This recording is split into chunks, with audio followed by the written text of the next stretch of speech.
আজকের দিনে অর্থ সম্পত্তি আর বিলাসবহুল জীবনযাত্রার সঙ্গে সঙ্গে যখন যৌথ পরিবার ভেঙে ছোট ছোট পরিবারে থাকার প্রবণতা বাড়ছে, ঠিক সেই সময় এক অনন্য নজির গড়ে তুলেছে অন্ধ্রপ্রদেশের একটি পরিবার। 6 প্রজন্ম ধরে একই ছাদের নিচে একই পরিবারের সদস্য হিসেবে একসঙ্গে বসবাস করছেন 83 জন। তাদের দাবি, সম্পদের চেয়েও অনেক বড় সম্পদ হলো পরিবারের ভালোবাসা, একতা এবং পারস্পরিক বিশ্বাস। অন্ধ্রপ্রদেশের অনন্তপুর জেলার কল্যাণদুর্গ মণ্ডলের কুড়লাপল্লী গ্রামের নাগাপ্পা পরিবার এখন গোটা এলাকার চর্চার বিষয়। কারণ এই পরিবারে রয়েছে মোট 83 জন সদস্য। দাদা, প্রদাদা থেকে শুরু করে বর্তমান প্রজন্ম, 6 প্রজন্মের মানুষ এখনো একসঙ্গে থাকেন। শুধু একসঙ্গে থাকায় নয়, পরিবারের সব গুরুত্বপূর্ণ সিদ্ধান্তও নেওয়া হয় আলোচনার মাধ্যমে।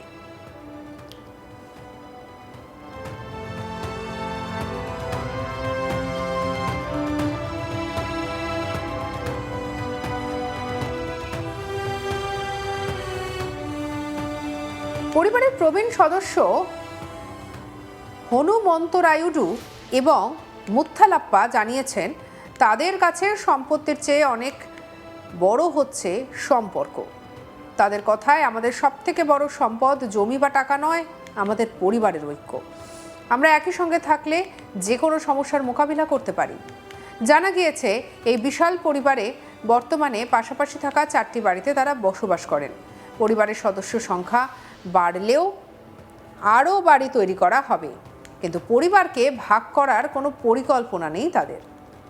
তাদের বক্তব্যে স্পষ্ট, বাড়ি আলাদা হতে পারে, কিন্তু পরিবার কখনো আলাদা হবে না। বর্তমানে এই পরিবারে রয়েছে 43 জন ভোটার, এছাড়া 20 জন ছেলে এবং তাদের স্ত্রী রয়েছেন। এত বড় পরিবার হওয়া সত্ত্বেও কোনো বড় সিদ্ধান্ত একা কেউ নেন না। পরিবারের প্রবীণদের নেতৃত্বে সবাই মিলে আলোচনা করে সিদ্ধান্ত নেওয়া হয়। কোনো মতবিরোধ তৈরি হলে তা পরিবারের মধ্যে মিটিয়ে নেওয়া হয়। মুথালাপ্পা বলেন, প্রতিটি পরিবারে ছোট ছোট মতের অমিল থাকে, কিন্তু আমরা সেই সমস্যা নিজেদের মধ্যে সমাধান করি। আলাদা হয়ে যাওয়ার কথা আমরা কখনো ভাবি না। কি বলছেন মুথালাপ্পা, শুনবো। నా పేరు ముత్యాలప్ప. మేము 85 మంది కలిసి ఉన్నాము. మేము మా బావగారు అన్యోన్యంగా ఉన్నాము. మా పిల్లలు ఏమి చెప్పినా అది సక్రమంగా పని చేస్తున్నారు. మా ఆడవాళ్ళు కానీ పిల్లలు కానీ ఎలాంటి గొడవలు లేవు. ఒకవేళ చిన్న చిన్న గొడవలు వచ్చినా అవి సాయంత్రం దాకా తొలగించుకొని ఉంటారు. పిల్లలకి ఏమేమి పనులు చేస్తారు?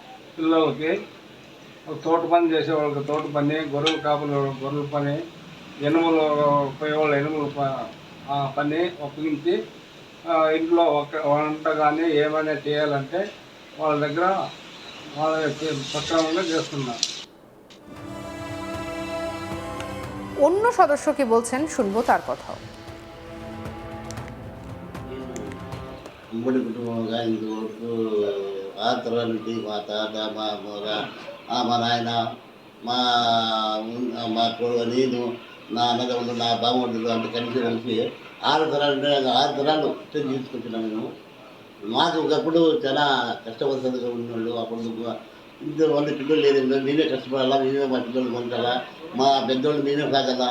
అట్లా బయట పడి నేను చదువు, నాకు అప్పుడు కుటుంబం బాధపడి నాకు చదువు లేకపోయింది సార్. ఏదో ఒక 8 క్లాస్ 9 క్లాస్ చదివి ఇచ్చిపెట్టి మా కుటుంబం బాధలో పడిపోయాను నేను. ఇక ఆ రోజు నేను ఆ కుటుంబంలో రాకపోతే ఇప్పుడు నా కుటుంబం ఎక్కడ పోతుందో ఏమో సార్ అర్థం కాకుండా అయిపోతుందా. దేవుడు అన్యోన్యంగా మాకు ఈ ఇంతమంది కుటుంబం సాకేదానికి నాకు దేవుడు అనుగ్రహించారు సార్. ఇంకా మేము కష్టపడి నేను ఎక్కడైతే ఎవరికి ఏమి ఎటువంటి మా దగ్గరికి వస్తే ఇక మంచిగా చేసి పంపిస్తాను సార్. ఇక ఏ ఊళ్ళన్నా వచ్చినా కూడా ఆదుకుంటాం మేము. ఇక మా ఇంటి ఏమైనా సౌకర్యంగా కావాలన్నా మేము సాయం చేస్తాం సార్ మేము. ఇంకా ఒకటి, ఈ ఊళ్ళో కొంతమంది కూడా పిల్లలు చెప్తున్నారు, అయ్యా ఇట్లా ఉండండి అయ్యా, జీవించండి అయ్యా, ఇంకా దేవుడు మీకు అంతా అనుభవం చేస్తాడు. మీరు ఇట్లా ఉండకుండా ఏం చేసుకుంటారు, ఏం చేసుకోగలుగుతున్నారు. అదే ఇది మా మేము ఎట్లా బతుకుతామో చూడండి ఒకసారి, చూసి నేర్చుకుంటాం ఉండదు. ఇంకా అభివృద్ధి అవుతుంది. ఆ దేవుని పారవేసి అన్నీ అనుకూలంగా జరుగుతాయి. ఇష్టపడుతుంది నాకు ఇవ్వకుండా ఏం లేదు, తిండి అన్నం లేదు, ఉపవాసం ఉన్నాను నేను. మా తాతకాలంలో మా తాత చనిపోయినాడు, మా ఇంట్లో పిండకులు లేదు సార్, మా ఇంట్లో పిండకులు లేదు అన్న. అది ఆ పొద్దున మా తాత చనిపోయినటువంటి చనిపోయింటే పిండకుడు పిల్లలు తీసుకొచ్చి అన్నం చేసి ఆయనకి సారి తీసుకున్నాం సార్ మేము. అట్లా అక్కడ నుండి నేను అది కనుక్కుని ఆ తుండ్రి నాకు పట్టుదల బట్టి మా పుట్టి గురించి కాకూడదు, బాగా అభివృద్ధి చెందాలా. ఇంకా మా తాత తరాలంటే వాళ్ళు ఎంతో జీవించి రాష్ట్రం ఏమనకుండా అయిపోయినారు. మనం అట్లా కాకూడదు. నా కుటుంబం, నా బాబు అనుకున్నా, నా కొడుకు అనుకున్నా, తమ్ముడు అనుకున్నా కష్టపడి ఇంతవరకు నేను సాగించుకొచ్చినాను సార్. నేను అట్లా కాకపోతే నా కుటుంబం లేదు ఈరోజు. నేను చాలా కష్టపడినాను. మా పిల్లలకి ఏం చెప్తున్నానో మా పిల్లలు కూడా అట్లా నా అడుగులోనే నడిచాను సార్. నేను ఇంకోటి నాకు ఇవన్నీ ఎత్తుకుంటే నాకు బతికి దుఃఖాలు తక్కువ।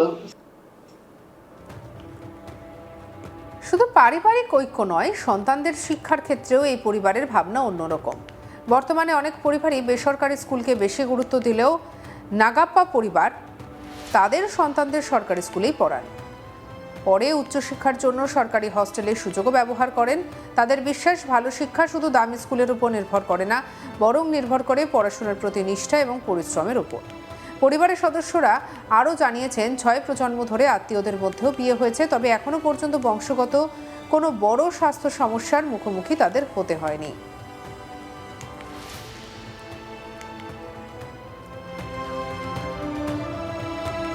এই পরিবারের জীবনযাত্রাতেও রয়েছে ঐতিহ্যের ছোঁয়া।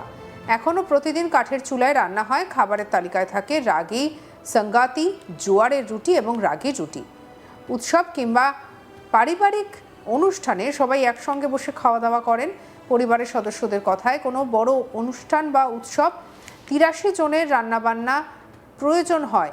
5 থেকে 6টি ভেড়া এবং প্রায় 50 কিলোগ্রাম মুরগির মাংস রান্না করা হয়। অতিথি এলে আরও বেশি হয়, সেই সংখ্যাটা বেড়ে যায়, 7 থেকে 8টি ভেড়া পর্যন্ত পৌঁছে যায়।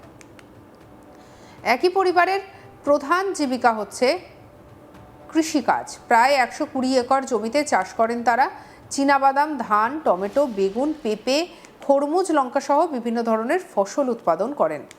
জানা গিয়েছে, সেচের জন্য প্রায় 200টি বোর অয়েল খোঁড়া হলেও বর্তমানে চালু রয়েছে 34টি। চাষের প্রতিটি কাজ, জমি তৈরি করা, বীজ বপন করা, কীটনাশক স্প্রে করা, ফসল কাটা, সবই পরিবারের সদস্যরা একসঙ্গে করেন। আলাদা শ্রমিকের ওপরে নির্ভরতা অনেকটাই কম।